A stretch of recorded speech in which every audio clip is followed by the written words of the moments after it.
gejala-gejala menopause yang sering terjadi. Yuk kita bahas bersama saya Dr. Oli, spesialis OB/GYN.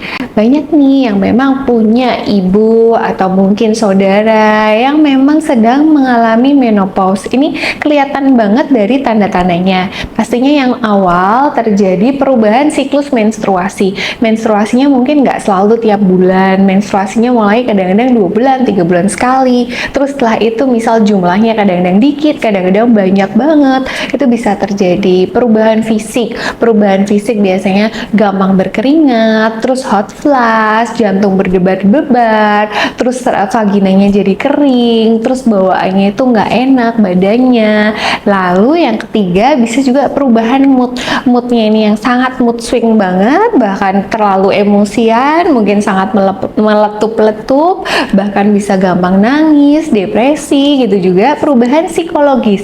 Perubahan psikologis tuh yang depresi itu depresi biasanya, terus habis itu jadi susah tidur, jadi kayak gampang kepikiran, overthinking dan sebagainya. Itu bisa merupakan tanda-tanda gejala menopause. Tapi pastinya untuk diagnosis nggak cuma dengan tanda-tanda aja ya.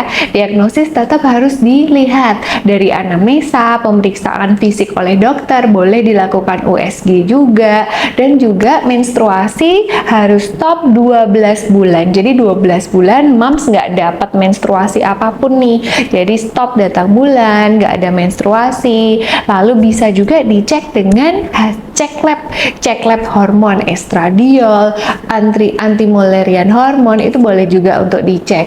Boleh dicek juga untuk thyroid function. Jangan-jangan moms ini ada penyakit tiroid yang bisa menyebabkan gejala-gejala seperti menopause, tapi sebenarnya nggak menopause. Itu juga bisa loh. Jadi, tapi sekarang ini memang tetap harus idealnya dilakukan cek lab komplit ya. Karena ada juga moms yang memang ternyata masih usia muda, 30 tahunan, tapi ternyata udah berhenti menstruasi. Nah, itu harus dicek apakah ada kemungkinan prematur ovarian failure atau kegagalan ovarium.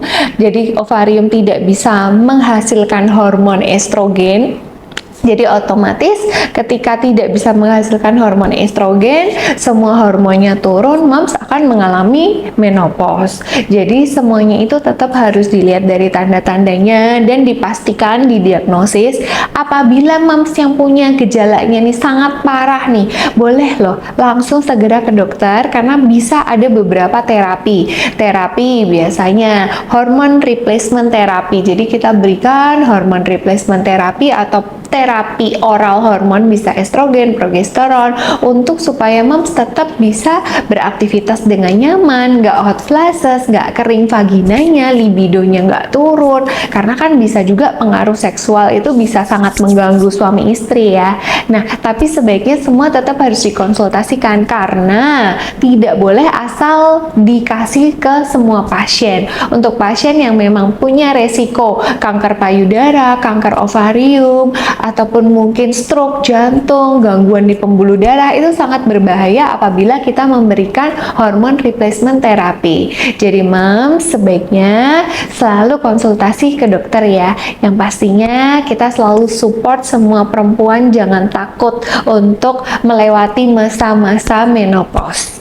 Sehat reproduksi bersama saya Dr. Olive. Bye-bye. Jangan lupa subscribe and share.